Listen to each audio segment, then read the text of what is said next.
Oke, ketemu lagi di World Fisheries. Nah, kali ini kita akan membahas hal-hal yang berhubungan dengan perikanan. Nah, kebetulan kita kali ini kedapatan sumber yang bisa kita pelajari, yaitu tentang bioflok.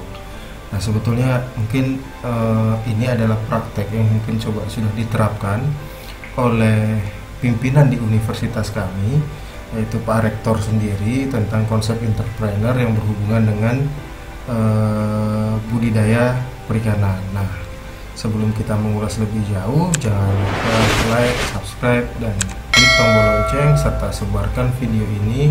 Kita bangun channel ini bersama-sama. Ingat, subscribe itu gratis. Bagi teman-teman yang ingin belajar, nah, alamat dari rektor kita ini, kebetulan beliau adalah rektor di Universitas Maritim Raja Ali Haji. Dia tinggal di Jalan Hang Kesturi, Gang Elang Laut nomor 1 di Kampung Sidodadi, Kelurahan Batu 9, Kecamatan Tanjung Pinang Timur, Kota Tanjung Pinang, Kepulauan Riau. Nah, ini bagi teman-teman yang ada di Tanjung Pinang, kalian bisa datang nih untuk berdiskusi dan mencari hal baru ya, tentang budidaya menggunakan sistem bioflok. Kebetulan Pak Agung dia sudah menerapkan ini, dan ini dilakukan di belakang rumah beliau. Ini adalah video yang diambil ketika lele berusia sekitar 1 bulan. Nah, jadi sekitar 30 hari perkembangan lelenya sudah seperti ini. Nah, sebetulnya dia banyak membuat instalasi kolam bioflok, hanya saja itu digunakan juga untuk proses penyortiran. Jadi kira-kira kalau ada lele yang pertumbuhannya kurang baik ataupun mungkin terindikasikan sakit gitu ya, jadi bisa dipilah-pilah gitu ya. Nah, bagi teman-teman bisa langsung datang deh ke rumah beliau, berdiskusi atau meliput deh, banyak hal yang sebetulnya bisa kita ambil ketika kita datang berkunjung ke rumah dia. Cuman pastiin kita tetap menerapkan protokol kesehatan. Nah, tuh. Jadi menarik sekali sebetulnya, dan ini cocok nih kita terapkan di tengah-tengah perkotaan gitu. Tuh ya. Nah, keren kan? Kalian harus coba ini.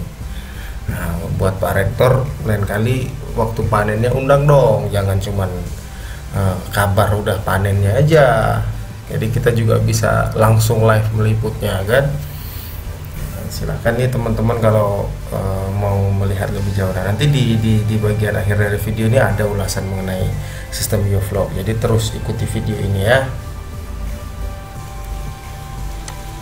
Nah, ini waktu saya berkunjung ke rumah beliau, kebetulan diajak untuk melihat instalasi, dan ini kira-kira sudah 2 bulan lebih ya, dan jarak berapa minggu setelah video ini dilakukan pembangunan.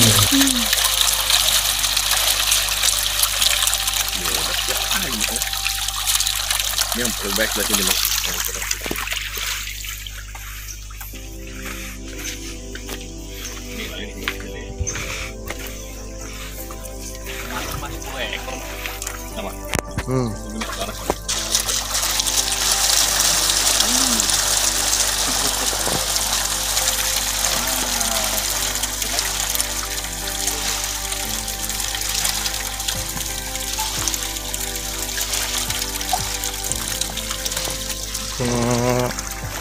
Keren. Kemudian makanan.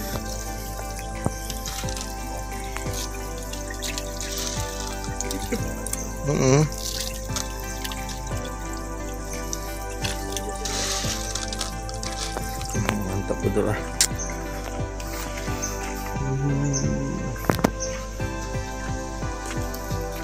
Dengan konsep agromaritim.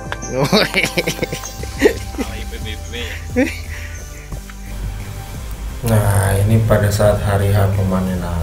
Nah, ini jadi sekitar dua kolam bioflok, hasilnya sekitar 320 kiloan lah.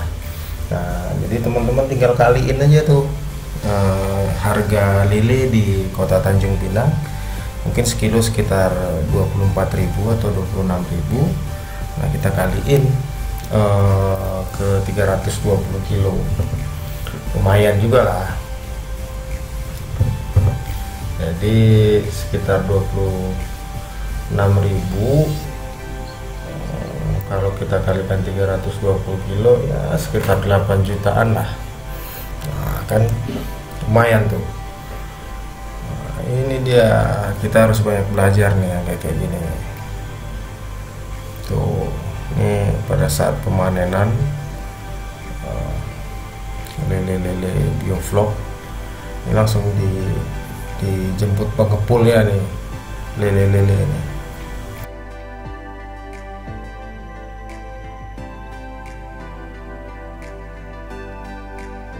Banyak sekali hasil dari panen budidaya lele ini. Kalau kita makan mungkin mutah nih ya. Nah ini setelah dari sini memang langsung dijual, didistribusikan gitu ya, dibawa oleh pengepul ya, nantinya pasti akan sampai ke pasar gitu ya, pasar-pasar tradisional yang ada di Kota Tanjung Pinang gitu. Ya, menarik sekali kerjaan dari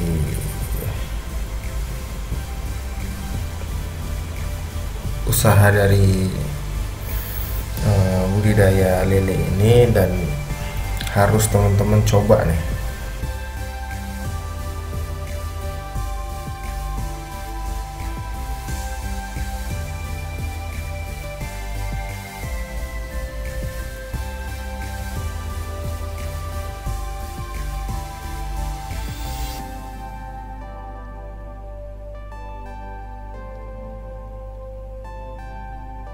Sarana dan prasarana yang perlu disiapkan dalam sistem budidaya bioflok, yang pertama sudah pasti adalah kolam. Nah, kenapa sih kolam dalam sistem bioflok berbentuk bundar? Nah, ternyata alasannya yaitu karena kolam dalam bentuk bundar tidak memiliki sudut, sehingga ikan dapat dipastikan dapat terus berenang dan tidak akan menemukan ujungnya. Yang kedua, sirkulasi air atau perputaran air jauh lebih baik dibandingkan kolam yang berbentuk persegi ataupun yang memiliki sudut. Nah, dari kolam yang berbentuk bundar ini, pada saat perputaran air, maka makanan atau kotoran-kotoran ikan yang mungkin tidak dapat diuraikan oleh probiotik ini akan dapat berkumpul di satu titik. Nah, pada umumnya di tengah-tengah kolam itu dia akan ada bagian yang mengerucut ke bawah. Nah, sistem itu biasanya digunakan untuk mengeluarkan sisa-sisa kotoran hasil dari pencernaan atau dari pakan ikan yang kita gunakan. Nah, selanjutnya yang dibutuhkan dalam sistem budidaya bioflok sudah pasti adalah benihnya.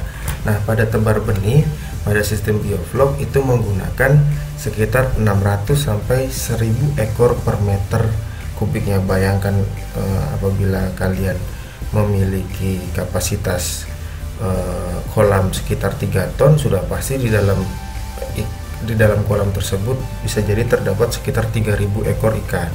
Nah, selanjutnya adalah pakan. Nah, pakan diberikan selama 2 sampai 4 kali dalam sehari. Nah, ini biasanya sih para pembudidaya ini bekerja cerdas gitu ya, mengkombinasikan makanan-makanan yang ditambahkan pada ikan. Nah, selanjutnya adalah penggunaan probiotik.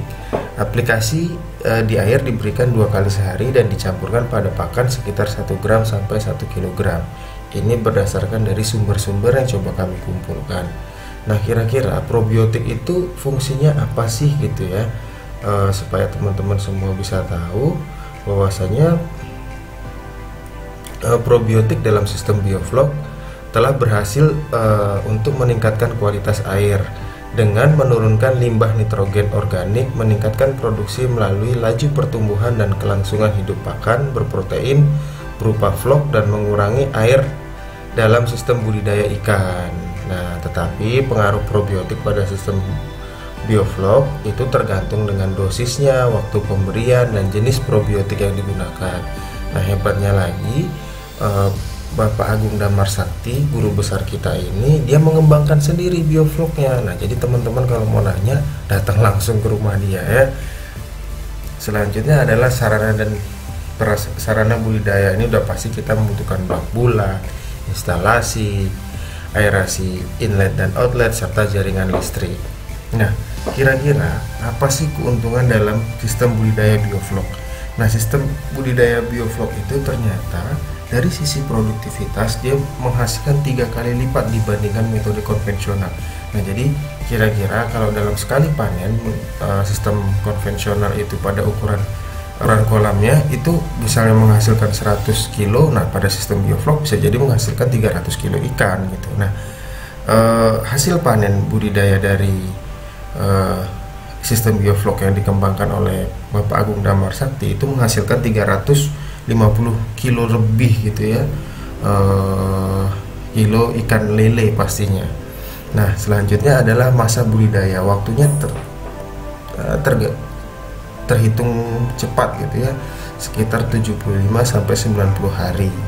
Nah, hasil panen, nah ini hasil panennya juga besar, 280 sampai 560 kilogram per kolamnya. Nah, ini yang dikatakan tadi 3 kali lipat dibandingkan metode konvensional. Selanjutnya dalam sistem budidaya bioflok ini udah pasti adalah hemat air dan hemat lahan. Nah, jadi bagi teman-teman yang tinggal di perkotaan ini sebetulnya cocok sekali sebagai urban aquaculture.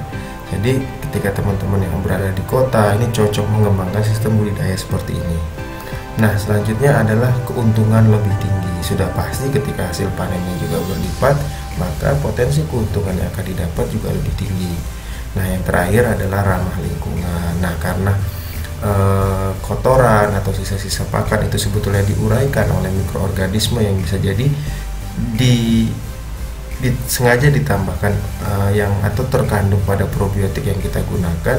Nah, hal ini tentunya akan berdampak nih pada lingkungan. Jadi lingkungan kita juga harus dijaga. Nah, konsep-konsep budidaya menggunakan sistem bioflok ini juga sudah memperhatikan tentang keberlangsungan atau keberlanjutan dari kondisi lingkungan kita. Sekian video ulasan mengenai bioflok dari Kaya Jaga Farm. Bagi teman-teman yang mau belajar, silahkan datang ke alamat dari yang sudah saya sebutkan. Jangan lupa like, subscribe, dan share video ini untuk membangun channel ini bersama-sama. Kita ketemu lagi di topik-topik ulasan baik mengenai perikanan, statistik, ataupun mengenai rumput laut.